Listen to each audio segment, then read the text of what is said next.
नमस्कार मित्रों, मैं आपका मित्र दीपक तनेजा आप सभी का स्वागत करता हूं आपके सबसे लोकप्रिय चैनल यूरकास्ट। मित्रों, आदरणीय उत्तरा दीदी के साथ हम एक बार पुनः गुरु के गोचर में, वृष राशि के अंदर गुरु के गोचर में आज चार अन्य लगन यानी कि हम सिंह, कन्या, तुला और वृश्चिक लगन वालों के जीवन में किस प्रकार का प्रभाव आने वाला है, इसके विषय में बात करने के लिए बैठे हैं। मैं आप सभी के सहयोग से आदरणीय उत्तरा दीदी का स्वागत करता हूँ। नमस्कार दीदी, आपका स्वागत है। नमस्कार नमस्कार दीपक जी, नमस्कार। तो जैसा कि पिछले उसमें भी हमने एपिसोड में भी बताया था, हमारे गुरु का जो गोचर है या राशि परिवर्तन है वो करीब 1-2 मई से शुरू हो रहा है। वो वृषभ राशि में आ रहे हैं। हालांकि अभी वो कृत्तिका नक्षत्र में ही चल रहे हैं, लेकिन अभी वो मेष राशि में चल रहे हैं। तो जब ये वृषभ राशि में आ जाएंगे, कृत्तिका नक्षत्र और रोहिणी नक्षत्र और मृगशिरा नक्षत्र में भ्रमण करेंगे, तो इनके फल जो है हमारे सिंह लग्न के जातकों के लिए, कन्या लग्न के जातकों के लिए, तुला लग्न के जातकों के लिए और वृश्चिक लग्न के जातकों के लिए किस प्रकार रहे, ये आज हम चर्चा करना चाहते हैं। तो इस संदर्भ में सबसे पहले मैंने आपको जैसा पिछली बार भी बताया था कि आप ये भी साथ में देख लें, ये लग्न से गोचर है, चंद्र राशि से नहीं है। नंबर 1, इस चीज का ध्यान रखेंगे। दूसरा ये है कि यदि आपकी गुरु की दशा, अंतरदशा, प्रत्यंतर दशा चल रही है तो ये गोचर ज्यादा इफेक्टिव होगा। अगर कुछ भी नहीं चल रहा है तो नॉर्मल जैसा चल रहा है, जो दशा आपकी चल रही है उसके अकॉर्डिंग आपको रिजल्ट मिलेंगे। इसलिए बहुत ज्यादा परेशान होने की जरूरत नहीं। गोचर देख लीजिए। इसी संदर्भ में अब आज हम सिंह लग्न वाले जातकों के लिए इसका गोचर का देखते हैं कि किस प्रकार के फल मिलते। तो सिंह लग्न वाले जातकों के लिए गुरु जो है वो 10th हाउस में गोचर करेगा। 10th भाव में उनके वृषभ राशि रहती है, 9वें भाव से वो 10th भाव में आ जाएगा। तो सबसे पहले वो सूर्य के नक्षत्र में भ्रमण करेगा। तो गुरु खुद जो है वो सिंह लग्न वाले जातकों के लिए पंचमेश और अष्टमेश है। और जब वो सूर्य के नक्षत्र में भ्रमण करेगा तो सूर्य इनका लग्नेश है, सिंह लग्न वालों के। तो इनको स्वास्थ्य भी देगा और चिंताएं भी देगा, क्योंकि लग्न और पंचम भाव भी जुड़ रहा है, लग्न और अष्टम भाव भी जुड़ रहा है और 10th हाउस में वो गोचर कर रहा है। तो इसका अर्थ ये हुआ कि उनको टेंशन से, और टेंशन ज्यादातर किस चीज की रहेंगी, काम काज से संबंधित, उनके जॉब से संबंधित, उनके व्यवसाय के संबंधित, या जो भी वो कर रहे हैं उससे संबंधित जो होती है चिंताएं या परेशानियां वो होंगी, जिसके कारण उनको उनके स्वास्थ्य पर, जैसे मेंटल हेल्थ जो जिसको हम बोलते हैं, उस पर थोड़ा प्रभाव पड़ेगा। क्योंकि अष्टम भाव जुड़ रहा है तो चिंताएं देगा वो उनको एक तरह से। लेकिन क्योंकि गुरु पंचम भाव का भी स्वामी है तो बहुत ज्यादा स्थिति भी नहीं बिगड़ने देगा और स्वस्थ भी कर देगा। इस तरह से हम इसका मेन सिंह लग्न वालों के लिए सबसे पहले कृत्तिका नक्षत्र में फल ले सकते हैं। इसके बाद आता है हमारा, अगर हम और सामने वाले के लिए देखें या उनके लाइफ पार्टनर के लिए इसका फल देखें, तो ये 7th भाव से 4th हाउस में आएगा। और उनके लिए गुरु जो है, जो इनके पार्टनर है या लाइफ, 2nd हाउस और 11th हाउस का स्वामी। और 7th भाव क्योंकि सूर्य की राशि है तो 7वें भाव से 7वां भाव लग्न है। तो उनके लिए ये जो है गोचर ज्यादा इफेक्टिव या फायदेमंद रहेगा। उनको धन लाभ देगा, जो भी वो अटेम्प्ट करेंगे उनको उसमें फायदा मिलेगा। वो किसी से पार्टनरशिप करना चाहें या किसी से कोई सहयोग करके काम करना चाहें तो वो कर सकते हैं। 7th house, 2nd house, 11th house. अब हम ये तो नहीं कह सकते क्योंकि वो लाइफ पार्टनर है उनके, तो शादी तो नहीं हो सकती उनकी, क्योंकि 2 7 11 है। लेकिन हाँ, उनके कहाँ घर वर बन सकता है, 4th हाउस में रहेगा, उनके नाम से लाभ हो सकता है किसी भी। अब हम आगे बढ़े तो चंद्रमा के नक्षत्र में जब भ्रमण करेगा तो सिंह लग्न वालों के लिए चंद्रमा जो है व्ययेश है। और साथ में हमें ये भी देखना है कि चंद्रमा स्थित कहाँ है कुंडली में और सूर्य कहाँ स्थित है, ये चीज हम देख लेंगे। तो चंद्रमा जो है व्यय भाव का स्वामी है। गुरु जो यह है सिंह लग्न वालों के लिए पंचम और अष्टम भाव का स्वामी है और 10th भाव में स्थित है। तो सिंह लग्न वालों के लिए अष्टम और द्वादश भाव जुड़ जाता है, और पंचम भाव, ये तीनों भाव ऐसे हैं जो सामने वाले को लाभ देते हैं इनके द्वारा, और इनको नुकसान करवाते हैं, इनका खर्चा करवाते हैं। तो जब चंद्रमा के नक्षत्र में भ्रमण करेगा गुरु, तो कामकाज और व्यवसाय से जुड़े जो भी होंगे कार्य, उनमें इनको पैसा खर्चा करना पड़ेगा, सामने वाले को देना पड़ेगा, और सामने वाले को लाभ होगा, उसको मिलेगा पैसा। ये चीज चंद्रमा की अंतर, जब चंद्रमा के नक्षत्र में गोचर करेगा, क्योंकि अब ये शुरू शुरू में 3-4 महीने तो कृतिका में रहेगा, फिर 4-5 महीने रोहिणी नक्षत्र में रहेगा, और बीच में जब वक्री होगा तब भी रहेगा ही। तो ये रोहिणी नक्षत्र के जो फल हैं सिंह लग्न वालों के लिए इस प्रकार रहेंगे। अब आगे आते हैं मृगशिरा नक्षत्र, वृषभ राशि में 2 चरण। मंगल जो है सिंह लग्न वालों के लिए किस किस भाव का स्वामी है? नवम भाव और चतुर्थ। चतुर्थ भाव और नवम भाव है, और दशम भाव में वो स्थित है। और मंगल की स्थिति देख लें तो मंगल कहाँ पर है कुंडली में, तो मंगल इनके लिए सिंह लग्न वालों के लिए अच्छा कहा गया है। चतुर्थेश और भाग्य, विशेष रूप से घर परिवार, पिता या शिक्षा, उच्च शिक्षा, इन सब के लिए अच्छा है। तो यदि कोई पढ़ रहा है, बच्चा है, या पढ़ाई में जाना चाह रहा है, या उच्च शिक्षा के लिए भी कोशिश कर रहा है, तो उसके हिसाब से ये जो गुरु का गोचर है, ये मंगल में जब मंगल के नक्षत्र में भ्रमण करेगा तो उनको अच्छे परिणाम देगा एक तरह से। क्योंकि वो, हालांकि वो पंचम भाव और अष्टम भाव का स्वामी जरूर है, लेकिन इसमें प्रभाव मंगल की स्थिति, मंगल कहाँ कुंडली में बैठा हुआ है, और मंगल किन किन भावों का स्वामी है, इनके रिजल्ट ज्यादा देगा। वनस्पत अष्टम भाव। थोड़ी चिंता तो रहती है आदमी जब भी उच्च शिक्षा या कॉम्पिटिटिव एग्जाम देता है, तो उसके लिए वो चिंता करता है, वो ही चिंता हम यहाँ पर देखते हैं, बाकी और कुछ चिंता नहीं। और गुरु की दृष्टि भी 4th हाउस पर है, हालांकि 2nd हाउस पर भी है, 6th हाउस पर भी है।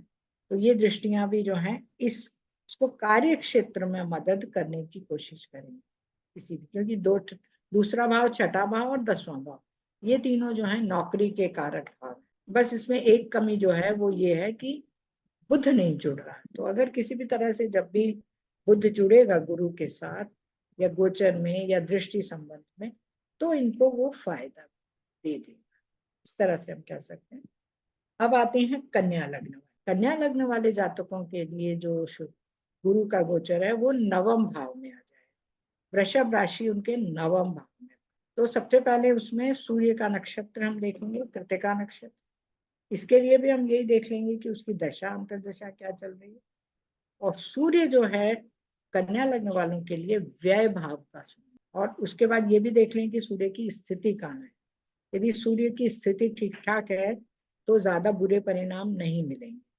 यहाँ पर गुरु जो है 7th हाउस लॉर्ड और 4th हाउस लॉर्ड, तो इनके शादी ब्याह वगैरह से संबंधित कुछ बातें हो सकती हैं, लेकिन उसमें हाँ ना का भी कुछ कुछ प्रॉब्लम हो सकती है सूर्य की कारण, क्योंकि वो 12th हाउस का स्वामी है।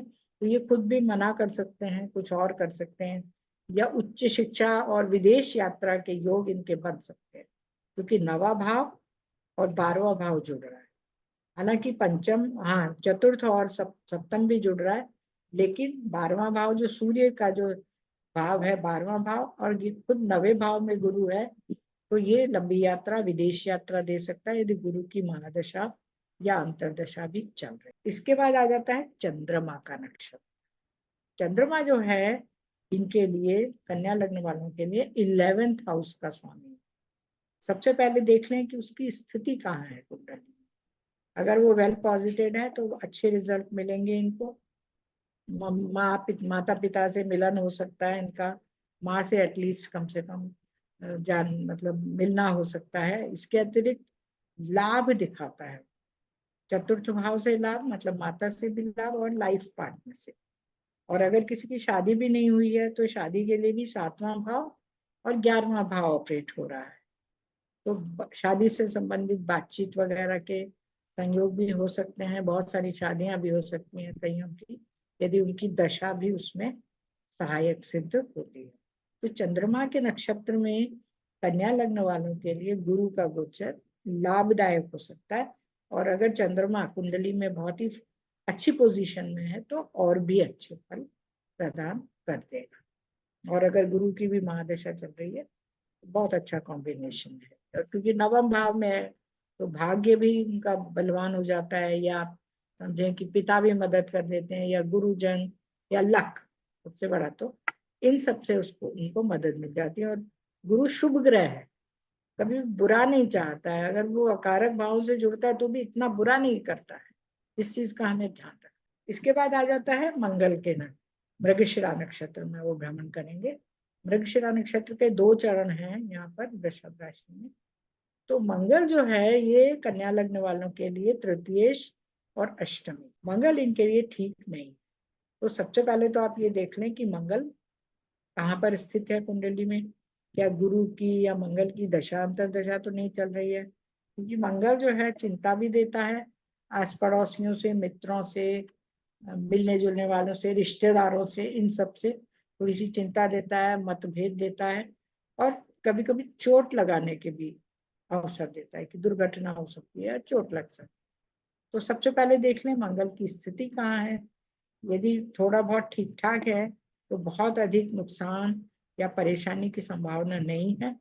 अन्यथा थोड़ा सा सतर्क रहें जब वो मंगल के पीरियड में, मंगल के नक्षत्र में गुरु का गोचर होगा। अभी 2 जो चरण है वो तो कन्या, इसमें वृषभ राशि में है, फिर 2 चरण मिथुन राशि में आएंगे, तो वो अगली राशि में आने के बाद भी उसका प्रभाव थोड़ा सा रहेगा। तो इस तरह से हम कन्या लग्न वालों के लिए गुरु का गोचर किस प्रकार से लाभदायक रहेगा या हानिकारक रहेगा, ये हम मोटा मोटा तरह से देख सकते हैं। अब आ जाती है तुला लग्न। तुला लग्न वालों के लिए शुक्र की वृषभ राशि अष्टम भाव, और गुरु का गोचर जो है, गुरु अष्टम भाव में भ्रमण करेगा, साल भर या 13 महीने मैक्सिमम रहता है।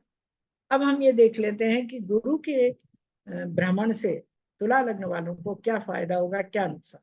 अब गुरु इनके लिए तृतीयेश और षष्ठेश है, तीसरे और छठे भाव का स्वामी है, और वो अष्टम में गोचर कर रहा है। नक्षत्र कौन कौन से हैं? सूर्य का नक्षत्र, चंद्रमा का नक्षत्र और मंगल का। अब हमें ये देखना है कि सूर्य किस भाव का स्वामी है।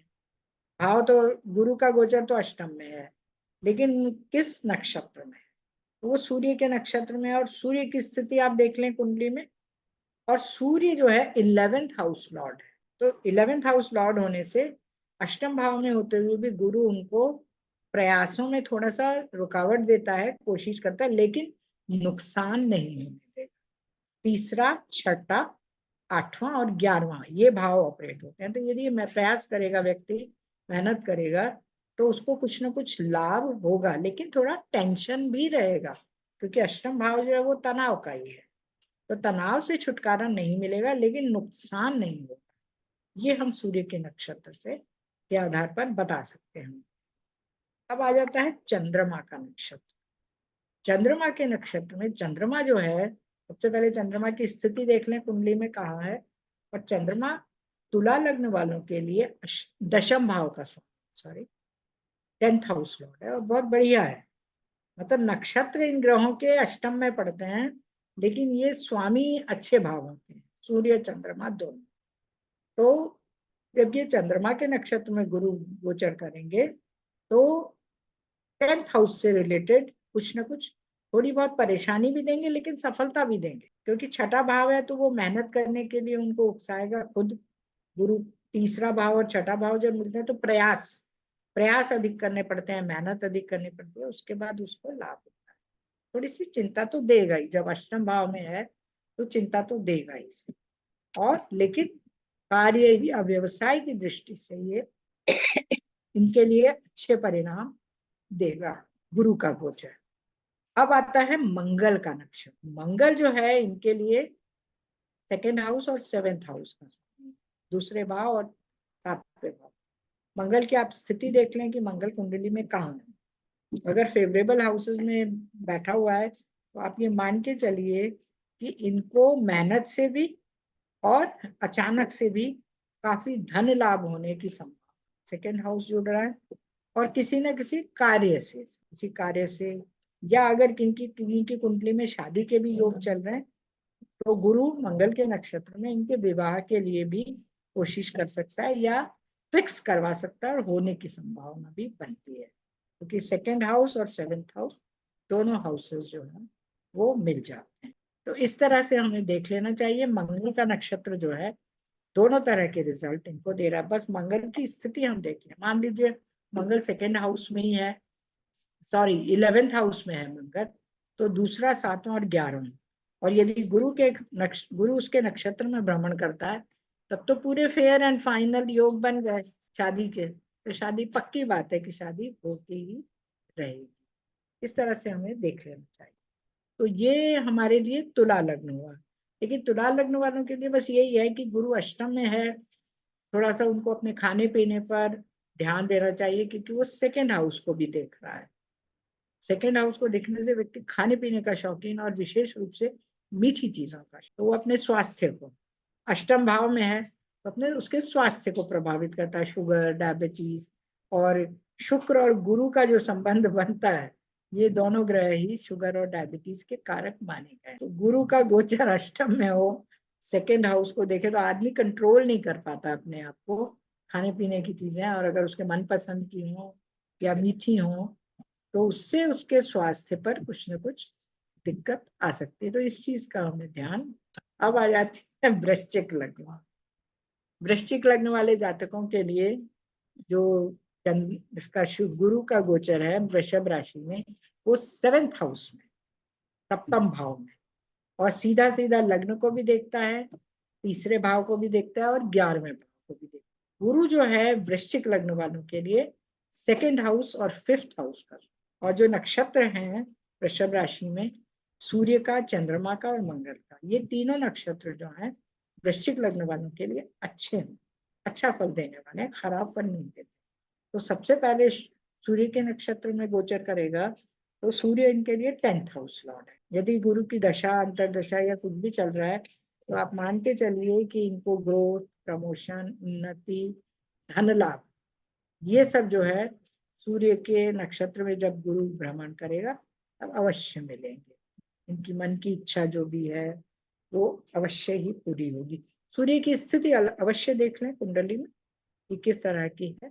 ये हमें अगर देख लिया और सूर्य वेल पॉजिटेड हुआ, गुरु की महादशा वगैरह भी चली या अंतरदशा भी चली, आप पक्का मानिए कि बढ़िया अच्छे परिणाम मिले। अब आते हैं चंद्रमा का नक्षत्र रोहिणी, जिसमें वो गुरु भ्रमण करेंगे।